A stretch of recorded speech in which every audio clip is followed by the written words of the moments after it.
¿Sabían que en América Latina el problema del hambre se ha agravado? Pese a que esta es una de las principales regiones de producción de alimentos en el mundo. Esa situación empeoró después de la pandemia, que provocó un shock económico en todo el continente. A ello se han sumado otros factores como la inflación alta a raíz de la guerra en Ucrania y los eventos climáticos extremos más frecuentes. El tema está en la agenda de varios gobiernos de la región y también en la agenda de la Organización de Naciones Unidas para la Alimentación y la Agricultura, FAO. De hecho, el director regional de FAO para América Latina y el Caribe, Mario Lubetkin, viene manteniendo reuniones de alto nivel en varios países buscando acuerdos de coordinación para atacar ese problema. Lubetkin, que es uruguayo y asumió en octubre del año pasado en el cargo, está en estos días en Montevideo para encontrarse con autoridades de gobierno, con legisladores, para explorar oportunidades de cooperación en temas alimentarios. Su escala anterior fue Brasil, donde participó en el lanzamiento de un proyecto binacional Uruguay-Brasil para mejorar la gestión de la cuenca de la Laguna Marina, una fuente de agua dulce estratégica. Vamos a conversar de estos temas con él en los próximos minutos. Mario Lubetkin nos acompaña en el estudio. Mario, ¿qué tal? Buen día, gracias por acompañarnos. ¿Qué tal, Emiliano? ¿Cómo estás tú? ¿Cómo hacemos con las reglas que habitualmente manejamos en este programa? ¿Tuteo al director regional de FAO para América Latina y el Caribe? No, a disposición como tú lo consideres. Mario, los oyentes recuerdan, tiene una larga vinculación con En Perspectiva de su época de periodista, ¿no? Cuando eras corresponsal en Roma, ¿te acordás? Correcto. Bueno, y después te fuimos siguiendo en toda tu carrera en la FAO. Ahora, como representante regional para América Latina y el Caribe, ¿estás desde agosto 2022? Bueno, a ver, mantengo la posición de ser subdirector general de la FAO.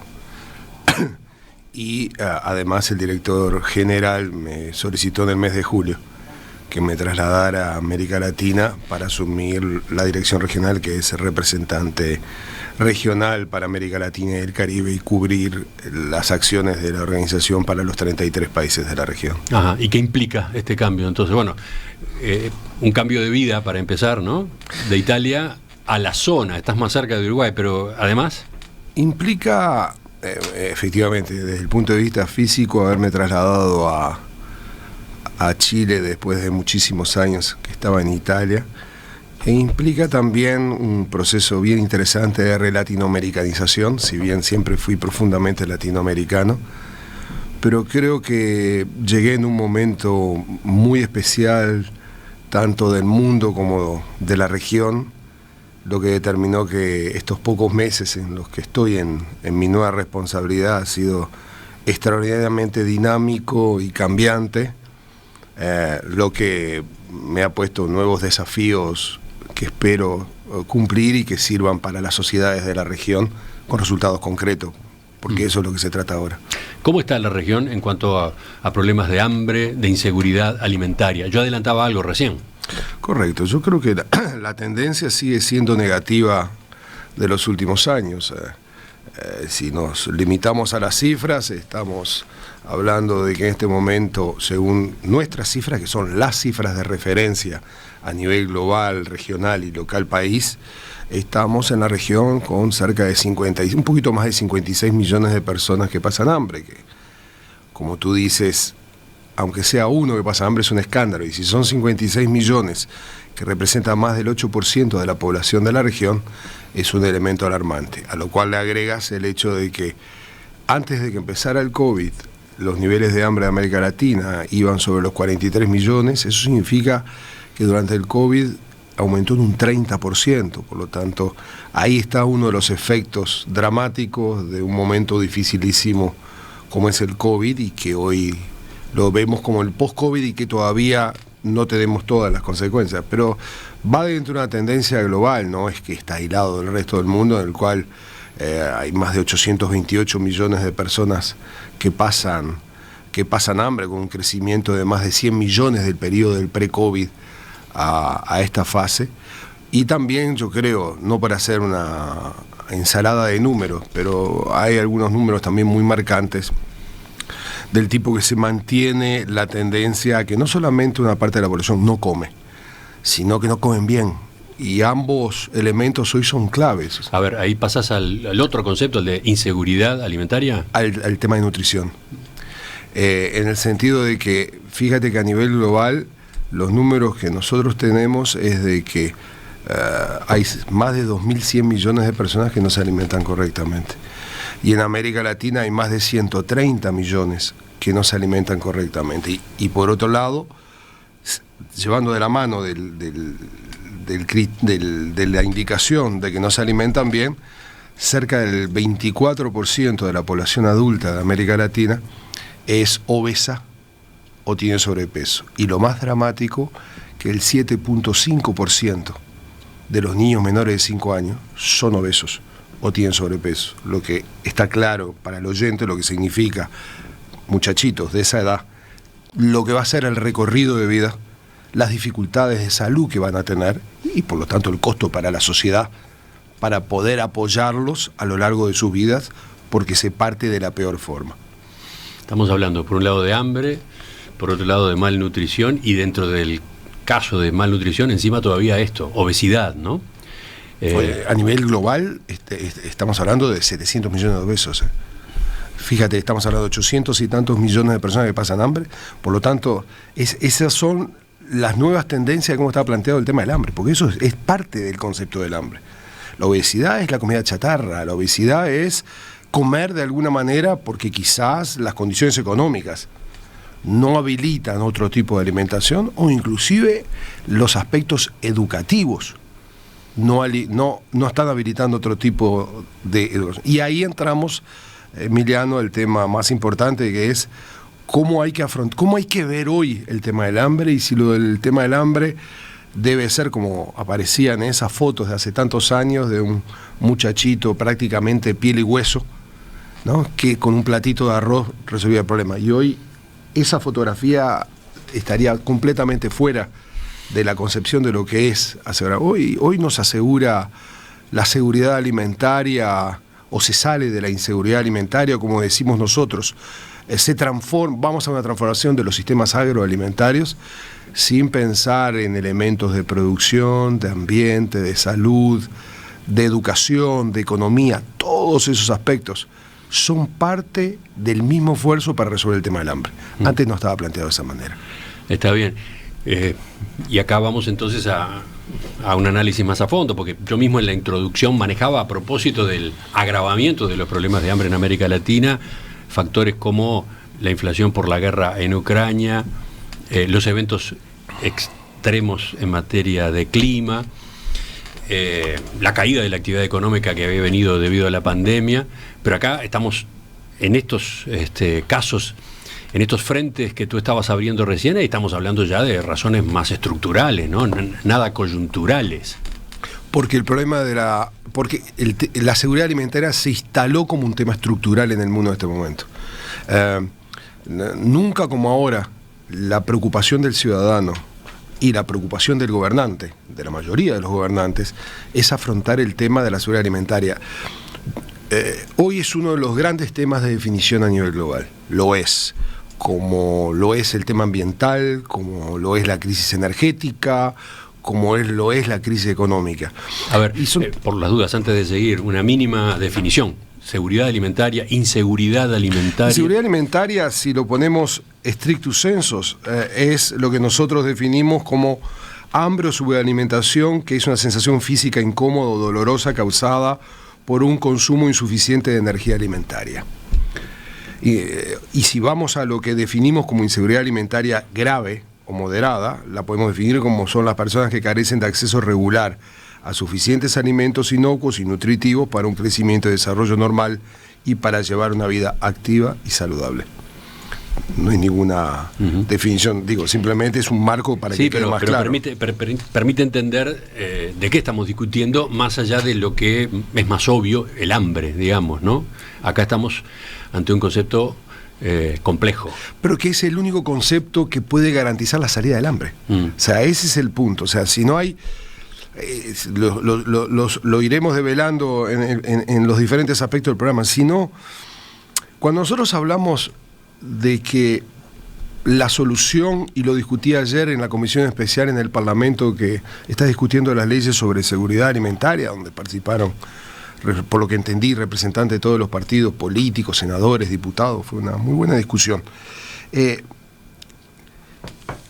Hoy es el proceso de garantizar la sostenibilidad de la alimentación pensando en largo, que es la única forma de afrontarlo en todos los países. Y si tantas veces, en esta es la parte de mi corazoncito uruguayo, que Uruguay se consideraba afuera porque estaba por encima de, yo creo que el sacudimiento del tema del agua, más allá de la coyuntura y cómo esperemos se resuelva rápidamente, demostró de que Uruguay no está fuera de ninguno de los procesos. A ver, la crisis hídrica y en particular el inconveniente que está habiendo en el abastecimiento de agua potable, por ejemplo. Yo lo que digo es el tema agua en general, exacto. Yo digo el tema agua en general, la relación con la sequía, la relación con las inundaciones. O sea, toda una serie de temas que consideraban que este país estaba por encima de todos y que no había ningún problema. Uruguay es un país hermosísimo, pero que tiene dificultades como tienen otros, pero tiene mejores condiciones para salir de esos problemas por lo que la naturaleza le brindó. Pero la naturaleza de por sí sola no actúa si no se programa, se profundiza, se proyecta, se analiza, se articula y se mira en largo. Y diría más, y si no se tiene una perspectiva de política de Estado en temas que van a ir a muchos años y que van a pasar diferentes gobiernos de turno, pero que todos tienen que mirar en una cierta dirección, porque quien está hoy o quien esté mañana, ese problema lo va a tener planteado. A ver, para tratar de pasar en limpio, lo que tú estás diciendo es que en la seguridad alimentaria incide el agua que consumimos, para empezar. Que el agua tenga buena calidad, que el agua sea potable. Ese es un primer factor ahí. Yo diría que, si te lo pongo como una frase de concepto, te diría, no hay seguridad alimentaria sin seguridad hídrica. Te lo digo como concepto. Y si bajamos el concepto, te digo, el agua tiene que ser bien utilizada, porque el agua no es solamente para consumir, que es sin duda fundamental, pero es el agua fundamental para la agricultura en este país, para la ganadería, para el desarrollo en sus términos esenciales, en tantos aspectos.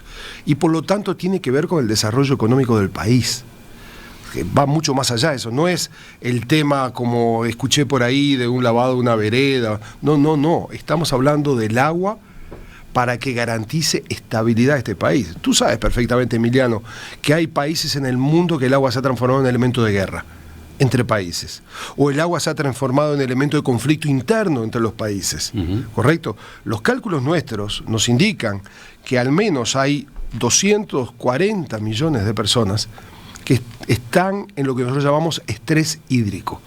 240 millones de personas que están con estrés hídrico, o sea, que tienen mecanismos de presión de la no suficiencia de agua. Y hay un 10% de la población del mundo que está en crisis hídrica, o sea que no tienen acceso al agua. El tema es que cuando se decían esas cosas, aquí en este país y en los países vecinos, se miraba alguna cosa muy lejana. Pero también el escenario del cambio climático fue como un cachetazo para todos nosotros, porque no teníamos prevista la dimensión de algo que vino también para quedarse. Entonces, la complejidad, pero también lo interesante, para que sean lecciones aprendidas para todos nosotros, nadie es excluido, ¿correcto? Es entender de que quien esté asumiendo las redes de gestión de gobierno, va a tener que afrontar el tema del cambio climático, va a tener que afrontar el tema de la seguridad alimentaria, y en la seguridad alimentaria los temas del agua va a tener que seguir afrontando en este país, está muy avanzado, por cierto, en relación a otros, las transformaciones en el escenario energético dentro de un cuadro de sostenibilidad y desarrollo económico. Son ecuaciones de nuevo tipo, que tienen muchísimas urgencias, pero si todo se limita a las urgencias de la coyuntura del momento, que también hay que afrontar las urgencias, pero no se combinan las urgencias con caminos largos. Nosotros desde el punto, nuestros técnicos en agua, están trabajando en hojas de ruta sobre el tema del agua, están hablando de mapeo sobre el tema del agua, están hablando del uso satelital para planificar a largo sobre el agua, de nuevas plataformas de conocimiento sobre el tema del agua. No es que lo están haciendo porque lo están haciendo, es porque es el camino que un país cualquiera, para poner un caso, tiene que tener todos esos instrumentos para tener ciertas seguridades y que las variantes coyunturales que se van a dar cada vez más, porque el cambio climático es muy serio y cada vez más serio, no afecte ni a la producción de un país agrícola ganadero, ni al ciudadano en su consumo natural de agua. Mencionaste espontáneamente el agua, hasta ahora no había aparecido hasta hace unos minutos en esta conversación, y casualmente yo estaba por preguntarte si los factores que provocan esta situación, esta de inseguridad alimentaria preocupante, son solo externos, ¿no? Si por ejemplo en esta región, en América Latina, son solo externos. Digo, porque se han mencionado varios que vienen de afuera, incluso de lejos, pero parece bastante claro con esto que ahora acaba de escucharse que los gobiernos tienen su propia responsabilidad, ¿no? Sin duda, en todos los aspectos. Incluso en un país como Uruguay, aparentemente mejor ubicado que otros de la región, ¿no? Sí, está claro. Yo simplemente no pondría todos los dedos acusadores en la gestión de gobierno que, como todo gobernante, tiene que gobernar. Yo creo que es una combinación de responsabilidades políticas de los gobiernos con la responsabilidad del ciudadano desde el punto de vista cultural. Yo lo que deseo realmente, y creo que es parte de la discusión que internamente se está teniendo en este país, es hacer una reflexión a fondo de cómo pensar el tema del agua de una forma diferente para generar un escenario de sostenibilidad. O sea que una de las lecciones aprendidas en este momento de crisis sea también la oportunidad de entender que esta posibilidad, que en este país es mucho más natural para resolver que en otros países, sea entendido desde ese punto de vista. Ese es un aspecto. El otro aspecto, Emiliano, porque te focalicé en un aspecto dentro de algo que tiene mucho más ampliación. Cuando nosotros hablamos de la transformación de los sistemas agroalimentarios, ¿nos referimos a qué? Nos referimos a un manejo correcto de la tierra para que la tierra pueda seguir plantándose en el futuro. Nos referimos al uso correcto de las semillas para que la calidad del producto llegue a. Nos referimos al uso del agua en forma correcta para el propio desarrollo de. Nos referimos a el apoyo, en el caso concreto, del agricultor familiar, que es la inmensa mayoría de los productores. No estoy hablando de las grandes empresas que tienen sus capacidades propias, pero que es la inmensa mayoría de los productores de tierra y que además garantizan calidad del producto. ¿Cómo se enlaza el productor con su propio desarrollo o a kilómetro cero? Por lo tanto, el desarrollo de la zona donde produce, y ahí tiene que ver con todo el proceso de descentralización real, planificado del futuro, cómo, con qué líneas de crédito, por lo tanto ya estamos hablando de la economía, cómo, con qué capacidad se da para que pueda exportar, por lo tanto se está hablando de comercio exterior, y cómo se le pueda proteger de frente a los nuevos ataques que vendrán desde el punto de vista climático, sin duda, en el próximo periodo. Por lo tanto, es un conjunto de aspectos en los cuales, para resolver el tema del hambre, y volvemos, no es solamente el Ministerio de Agricultura, sino también es del Ministerio de Economía, es del Ministerio de Relaciones Exteriores, es en los países que tengan comercio exterior, es en los países que tengan Ministerio de Desarrollo, es en los Ministerios de Ambiente y es también de los Ministerios de Educación y los Ministerios de Salud. Basta ver los números que dieron en relación al COVID. Y entonces el problema es, ¿qué cortes transversales hacen los gobiernos? No hablo del gobierno de Uruguay, ¿Qué cortes transversales hacen los gobiernos para que haya un nivel de cooperación entre los diferentes ministerios? Y por otro lado, los otros actores. ¿Quiénes son los otros actores? La sociedad civil, el sector privado y la academia por el conocimiento, que sean parte de este nuevo rediseño, que es el único rediseño posible para afrontar la complejidad de este fenómeno que no se resuelve ni en 1 o 2 años, pero es un proceso para afrontar de inmediato. Hablaste como uno de los engranajes del sector privado, pero a su vez el sector privado tiene varios componentes, ¿no? Por supuesto. Empezaste por el productor, incluso por el productor familiar, pero después está la intermediación, después está la distribución, después está el comercio de alimentos. Por eso hablaba de los diferentes roles en la economía, en el desarrollo territorial, en los aspectos de comercio exterior. Por supuesto, es parte de toda la cadena. Por eso no se puede excluir ningún sector. Antes, cuando hablábamos de temas de producción agrícola, íbamos sobre el ministro de Agricultura. Hoy, si se habla de producción agrícola en serio, hay que ir en el diálogo con el ministro de Agricultura, pero hay que ir con el diálogo con el ministro de Economía, con el ministro de Relaciones Exteriores por la política exterior, por el ministro de Ambiente para que, o el ministerio, los ministerios hablemos no del ministro, los ministerios, para que tengan la capacidad de interconectar la relación. Hoy, Emiliano, digo, he visitado en estos pocos meses unos cuantos países y hay novedades que a mí me llaman la atención positivamente. La primera es el diálogo directo que tengo con los presidentes, que no era tradición que un perfil como el mío en responsabilidad dialogara directamente con los presidentes. Y la pregunta es ¿por qué se ha abierto ese diálogo con los presidentes? Con presidentes diferentes de color político, ¿eh? Ahí no hay un problema que es de uno u otro en realidad. Por una cosa muy simple, porque hay muchos presidentes que están asumiendo en primera línea el tema de garantizar la seguridad alimentaria como parte de la política estratégica, por un tema muy fundamental. Eso cuestiona la estabilidad socioeconómica del país. Esa era una de mis preguntas. ¿Cuántos gobiernos tienen a la seguridad alimentaria como tal, ¿no? Como concepto, ubicada al tope de su agenda? Yo creo que cada vez más. Ese es uno de los elementos que a mí me da... bueno, yo soy un eterno optimista, ¿no? Pero es uno de los elementos que me da un cierto optimismo de cómo mirar la región, porque por un lado, en el diálogo con los presidentes, te reitero, presidentes, ¿qué te puedo decir? Del presidente de Ecuador, que tiene un signo político, al presidente de Cuba, que tiene otro signo político, para decirte.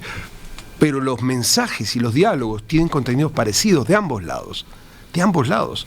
Digo, de mi lado está claro cuál, pero también del lado de ellos en los niveles de preocupación. Pero el otro elemento, y ese es bien interesante, y a veces las transformaciones van muy rápidas y no nos damos cuenta cómo se está transformando.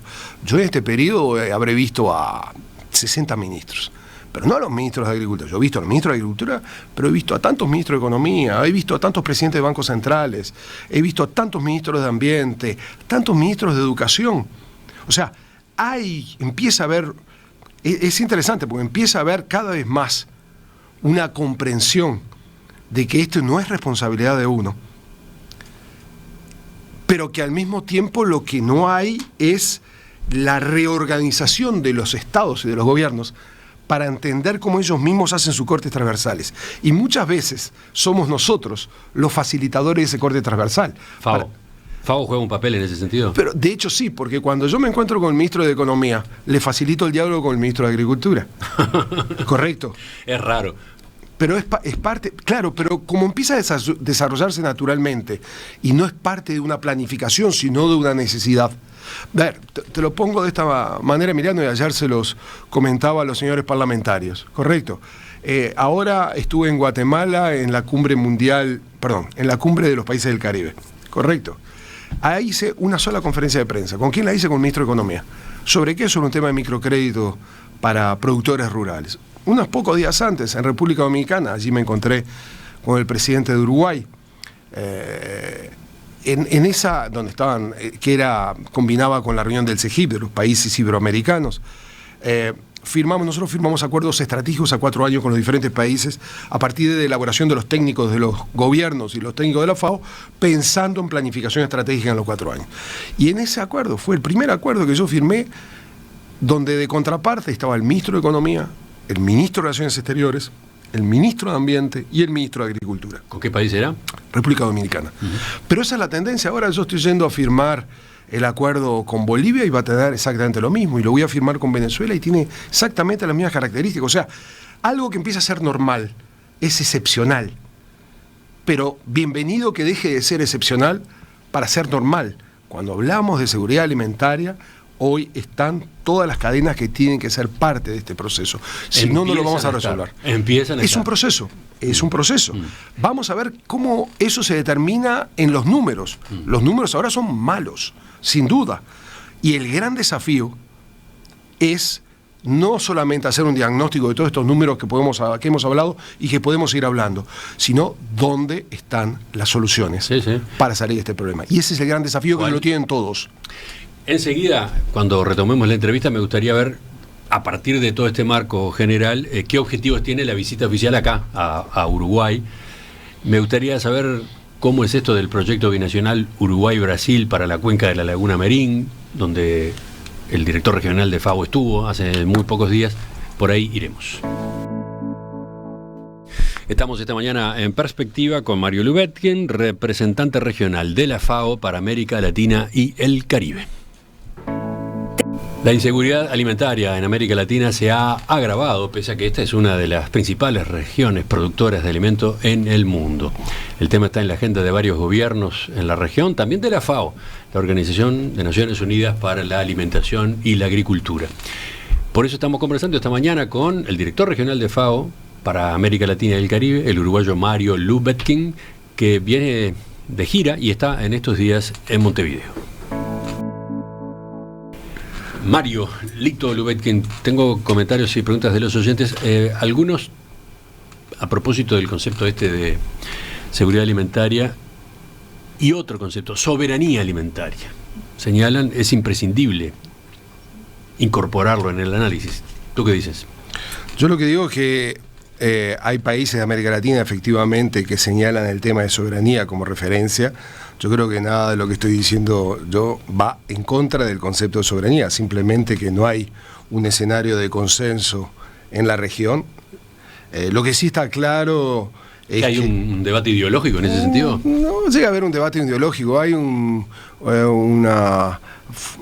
hay análisis con cortes diferentes, ¿correcto?, que para mí son válidos porque terminan siendo la soberanía para lo que explican algunos jefe de Estado, por ejemplo, Petro en Colombia, el presidente Petro en Colombia, que lo trata permanentemente y otros, es tener las garantías que la región pueda poder desarrollar en el futuro sin mecanismos de dependencia violentos, su propio desarrollo de garantías alimentarias, de desarrollo agrícola sostenible, etcétera, que son absolutamente válidos. El tema son procesos que hay que ir desarrollando y consensos que hay que ir logrando en relación a los conceptos. No, para nada de lo que veníamos reflexionando es contradictorio con la preocupación que se da en algunos gobiernos, pero yo en eso quiero conectar, cuando hablamos del hecho de la construcción de las capacidades de la región, no desenganchada del mundo, porque tampoco América Latina y el Caribe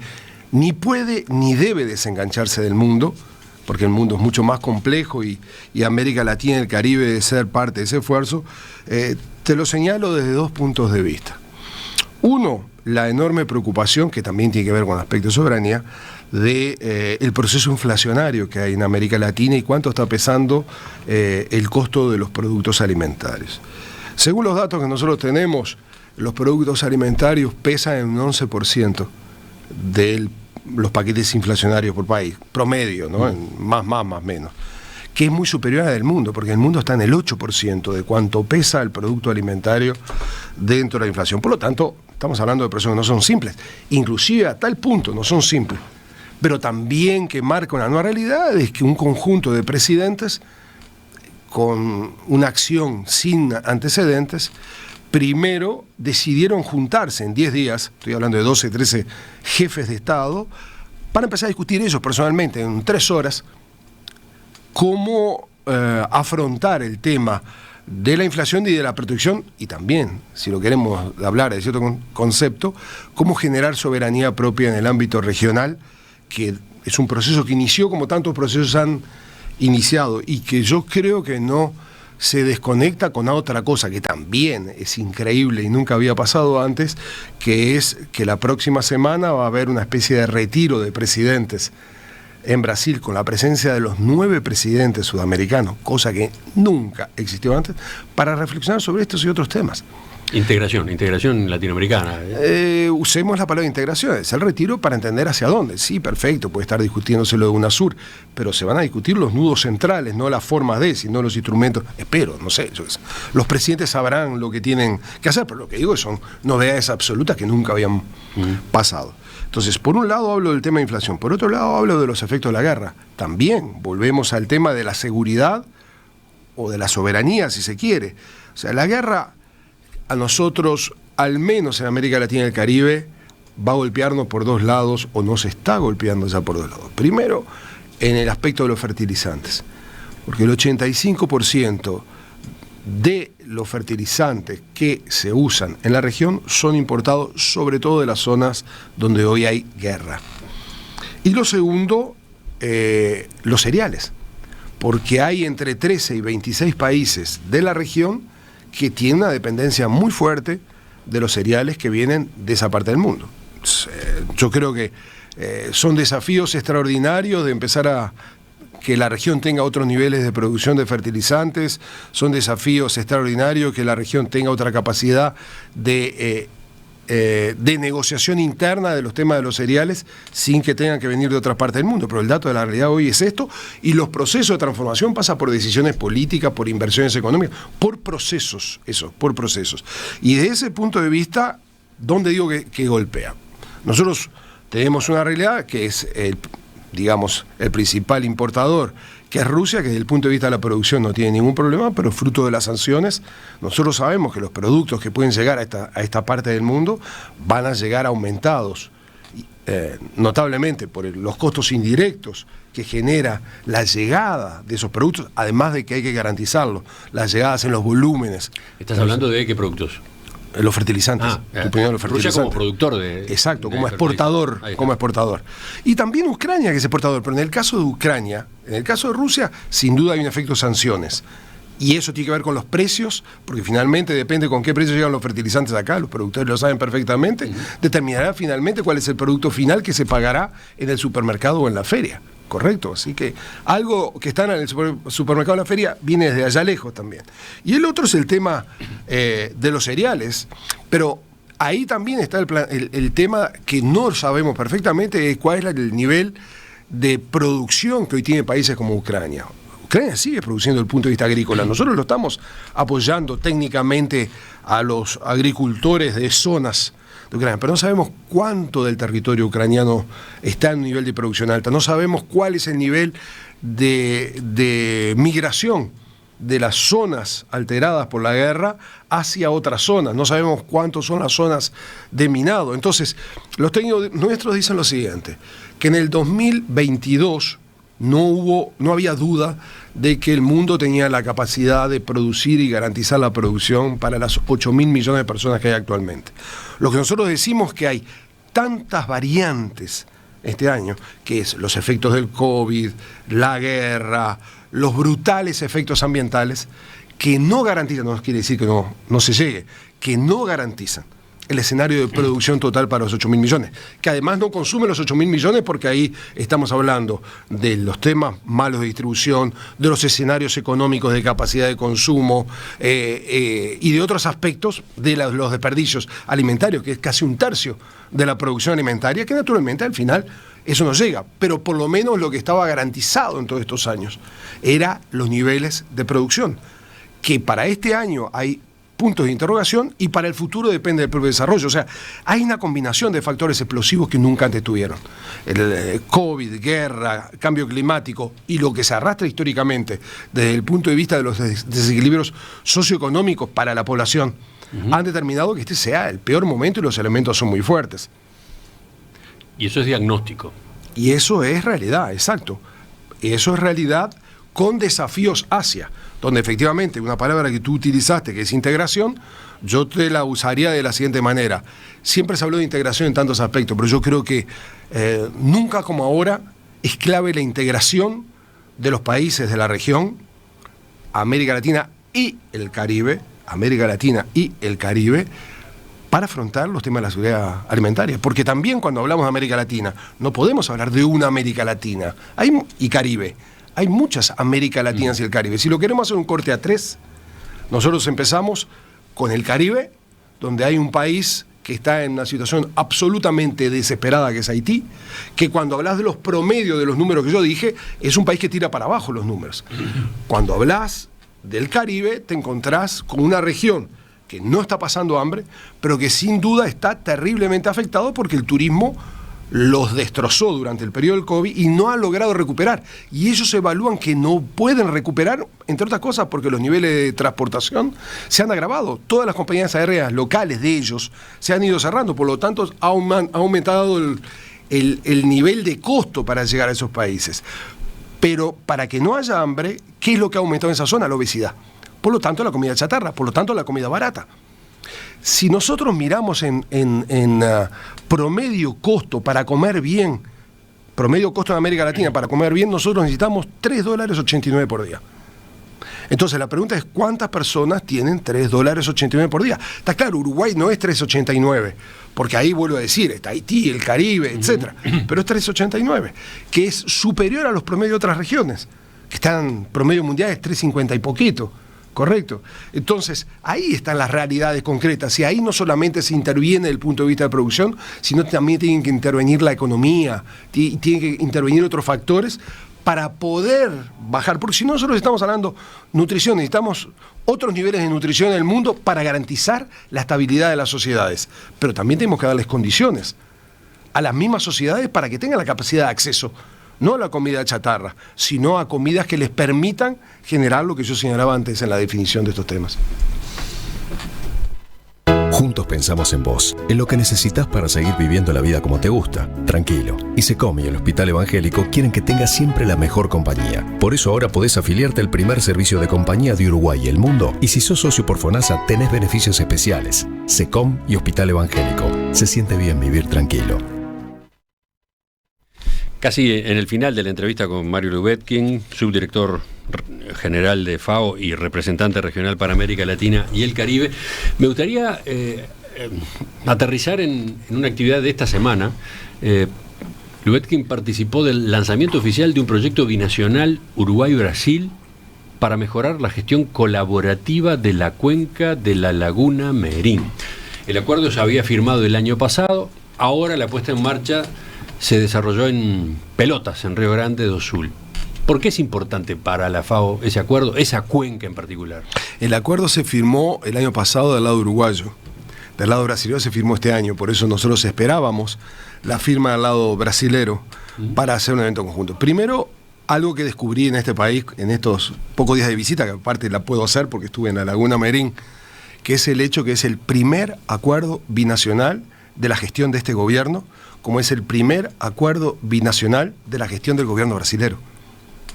Y la situación determinó que se hiciera aquí abajo. Ya de por sí ya es un éxito extraordinario, porque en la era del COVID, en la cual todos los países se encerraron hacia adentro, empezar a reabrirse, empezar a hacer acuerdos binacionales, que no están todavía al orden del día en tantas realidades, aparte de los acuerdos binacionales son bien complejos, ¿no? El hecho que se haya hecho demuestra que se mantiene esa relación notable, que también hay que saberla valorar, fronteriza, entre Brasil y Uruguay. Hay tantos países en conflicto que cuando hay paz y desarrollo a nivel binacional hay que saberlo. Es lo mismo que el agua, hay que saber valorar las cosas y no darlas por sentado, cosas que no están por sentado. Basta mirar el mundo y basta mirar los conflictos militares que siguen agravando el tema de la inseguridad alimentaria y el hambre para millones de personas. Este acuerdo, y esto lo digo también los números para que quede claro, este es un acuerdo que lo que trata es un acuerdo de 5 años, de 5 millones, financiado por un organismo que se especializa en temas ambientales, que es el GEF, con la FAO como el organismo ejecutor, en acuerdo y en apoyo a las autoridades y los técnicos de Brasil y los técnicos de Uruguay. Se trata de la segunda laguna más importante de América Latina, porque no es la Laguna Merín que está aquí arriba, es segunda laguna más importante de América Latina, que tiene algo así como 3.750 kilómetros cuadrados. Y que forma un complejo con otras lagunas, ¿no? Que fuera con otra laguna, que es la Laguna de los Patos, que es 4 veces mayor que la Laguna Merín, que es la más importante de la región, y que en conjunto entre las dos estamos hablando de una laguna que tiene una dimensión superior a los 15.000 kilómetros cuadrados, y que del lado de la Laguna Merín, alrededor de la Laguna Merín, o accionando hasta por razones económicas en la Laguna Merín, hay 1 millón de personas. Este proyecto atiende a 1 millón de personas, del lado brasilero y del lado uruguayo. Estamos hablando de poco menos de 1/3 de la población de este país. ¿Qué es lo que trata? Y ahí va en el concepto de todo lo que hablábamos antes. Y como tú dices, hay que ser concreto, que ese es el desafío actual. Encontrar soluciones y actuar en forma concreta. Los diagnósticos lo sabemos. Hoy se trata de encontrar las soluciones. Y este fue un ejemplo concreto. Primero, que los dos países, estuvo el ministro de Desarrollo Territorial de Brasil y el viceministro de Ambiente de Uruguay, donde marcaron un respaldo notable tanto a la FAO, pero sobre todo a la idea de generar el mantenimiento sostenible de la laguna, el mantenimiento sostenible de la potencialidad que tiene las aguas de la laguna del Merín, pero al mismo tiempo todo el uso que tiene que ser sostenible alrededor de ella, de los agricultores como usan el agua, de los quienes operan desde el punto de vista de pesca. Inclusive he escuchado, y esto es parte de proyectos futuros que tiene que ver al propio desarrollo del proyecto, de la idea de la hidrovía de movimiento en la zona. Sí, Uruguay está muy interesado en que Brasil avance con el dragado de la Laguna de los Patos para concretar la llamada hidrovía Laguna Merín, Laguna de los Patos, ¿no? Y que este proyecto es una componente, no está integrado ese tema, pero que sin duda será un componente. Es importante porque, dicen quienes la impulsan, dinamizará la economía de la región y además, por ejemplo, para la agricultura del lado uruguayo, mejorará la competitividad porque ya no será necesario enviar la producción para que salga por el puerto de Montevideo. Se ahorrará en fletes, podrán salir del lado brasileño, etcétera, en puerto brasileño. Bueno, y ahí volvemos a los temas ambientales. Según lo que me decían los técnicos cuando fuimos a visitarlos el otro día allí, cada lanchón equivale a 100 camiones de transportación. 100 camiones de transportación, tenemos que decir gasolina, tenemos que decir manejo de las carreteras, tenemos que decir vivos o muertos.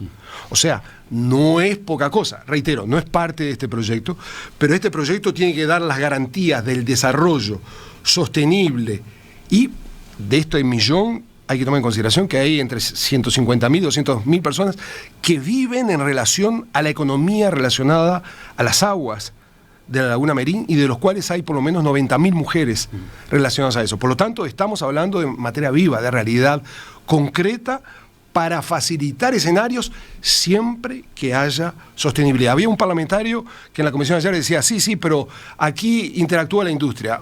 Para nosotros no es si interactúa o no la industria.